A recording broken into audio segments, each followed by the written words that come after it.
Hello everyone, তোমরা সবাই কেমন আছো? ধুতি স্টাইল, যেমন ছেলেরা ধুতি পরে সেইভাবেই মারাঠা লুকের শাড়ি পরানোর একটা ভিডিও শেয়ার করছি, তোমরা দেখতে থাকো।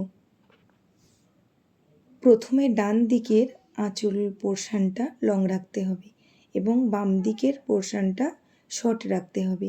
বাম দিক এবং ডান দিকের ছোট বড় মাপ করে দুদিকের কাপড় নিয়ে সামনের কোমরের দিকে গেরো দিতে হবে, যেমন ছেলেরা ধুতি পরে। তারপর বাম দিকের কাপড় সামনের দিক থেকে দুটো পায়ের মাঝ বরাবর পেছনে নিয়ে গিয়ে বাম দিকের ছোট সাইডের কাপড়টা কুচি করে পেছনের দিকে গুজে দিতে হবে এবং ডান দিকের মানে শাড়ির আঁচলের দিকের অংশটা সামনে থেকে দুটো পায়ের মাঝখান থেকে পেছনে নিয়ে গিয়ে আবার সেটা পেছন দিক থেকে ডান সাইডের আঁচলটা ঘুরিয়ে বাম কাঁধে এনে পিন করতে হবে, যেমন সাধারণত শাড়ি পরে। তারপর ডান সাইড থেকে পেছনে আঁচলের কাপড় ডান দিকের পেছনে গুজে দিতে হবে। এইভাবে মারাঠি শাড়ি ড্র্যাপিংটা করেছি। তোমাদের কেমন লেগেছে এই মারাঠি শাড়ি ড্র্যাপিং?